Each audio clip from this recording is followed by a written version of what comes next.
এ পর্যায়ে আমাদের সামনে বক্তব্য নিয়ে আসছেন একাইটিস রেসিডেন্সিয়াল স্কুল অ্যান্ড কলেজের সম্মানিত প্রতিষ্ঠাতা ও পরিচালক স্যার জনাব মোহাম্মদ আশরাফুল ইসলাম স্যার। স্যারকে বক্তব্য রাখার জন্য বিশেষভাবে অনুরোধ জানাচ্ছি।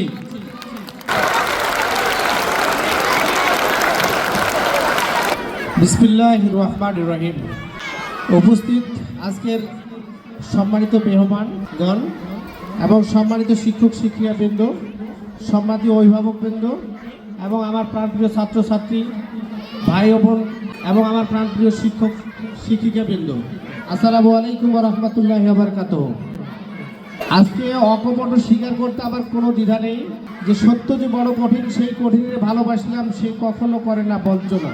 তোমাদেরকে একটাই অনুরোধ করব স্টুডেন্টদের প্রতি যে কখনোই তোমরা বিচলিত হবে না, মিথ্যাকে সত্য হিসাবে দেখার কখনোই চেষ্টা করবে না এবং সত্যকে কখনো মিথ্যা দিয়ে প্রমাণ করবে না।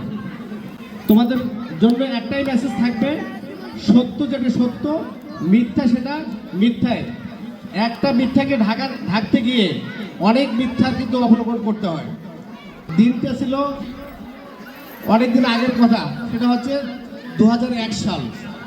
আমরা ভালোর জন্য পরিবর্তনে যে আমরা কিছু হাই স্কুলের স্টুডেন্টকে পড়াইতে মনে হলো যে আসলে অনেক স্টুডেন্ট 6, 7, 8, 9 স্টুডেন্ট দেখে ইংরাজি পড়তে পারবে, খুব কষ্ট লাগে। তখন মনে মনে চিন্তা করে যে আসলে শহরের যে শিক্ষার্থীরা তারা দেখা যাচ্ছে 3, 4, 5-এ এত সুন্দর ইংরাজি, বাংলা, গণিত, ম্যাথ থেকে শুরু করে সব কিছু করতে পারে, অথচ আমাদের গ্রামের ছেলেমেয়েরা দেখা যাচ্ছে বাংলা, ইংরেজি, গণিত যে কোনো সাবজেক্টে তারা সাফল্যের স্বাক্ষর রাখতে পারতেছে না।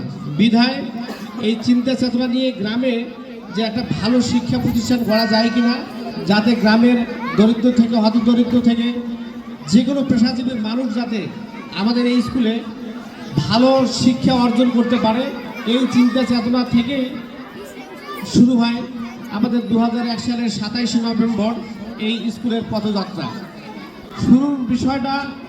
শুরুর বিষয়টা অত্যন্ত কঠিন। তো সেই কঠিন থেকে আমরা মাত্র নার্সারি কেজি 1, 2 এই 4টা শ্রেণীতে 56 জন ছাত্রছাত্রী নিয়ে শুরু করি। পর্যায়ক্রমে আমরা আজকের এই অবস্থান। আপনারা হয়তো অনেকে সফল বলবেন, তো আমি সফলতা সেই দিন মনে করব যখন একটা মানুষের স্বপ্ন হবে যে আমার সন্তান, বা যদি কোনোদিন বিয়ে হয়, আমার এই বিয়ে হওয়ার পরে যদি কোনো বাচ্চা হয়, তাহলে এই বাচ্চাটা আমি একাই পড়াবো, এইরকম স্বপ্ন দেখি আমি। বিয়ের আগেই স্বপ্ন দেখবে যে এরকম স্বপ্ন দেখবে যদি কোনোদিন সন্তান হয় তাহলে আমি একাইটিসে পড়বো। তাহলে একাইটিসটাকে কোথায় নিয়ে যেতে হবে? আপনাদের আমাদের চিন্তা চেতনাগুলোকে পরিবর্তন করতে হবে। আপনি যদি আজকে 26 সালে পা রাখছেন, যদি 71 সাল, 72 সাল বা তারপরের চিন্তা চেতনা যদি মাথায় রাখেন, তাহলে কিন্তু আপনারা এগোতে পারবেন না। আজকে থেকে আমেরিকা এখনো 100 বছর ফার্স্ট। কেন? তাদের চিন্তা চেতনা, আইসিটি থেকে শুরু করে তাদের যে দক্ষতা। এমনকি কিছুদিন আগে পত্রিকায় দেখা গেল যে আমাদের ইন্টারমিডিয়েট সমমান বাইরের 7 পাস। আমাদের বাংলাদেশ শুধু নয়, বাইরে থেকে যতক্ষণ পর্যন্ত এখানে স্টুডেন্ট আসি পড়ালেখা করবে না, ততক্ষণ পর্যন্ত বিরামহীন যাত্রা আমাদের চলবে। প্রতিযোগিতা হয়ে আমরা সবাই সবার সহযোগী হব।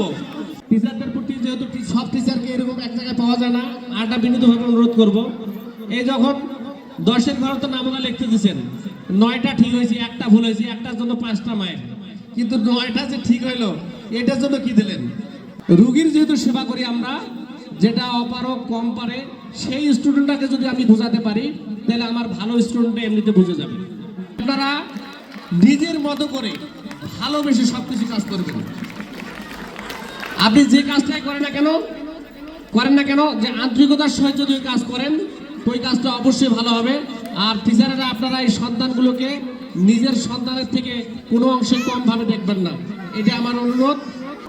পরিশেষে একটাই কথা বলি যে আমাদের ব্যানারে যে কথাটা আছে যে আমি পারি, একসঙ্গে আমি পারি, আমি পারবো, আমাদের একাইটিস আমরাই করব, আমি পারি।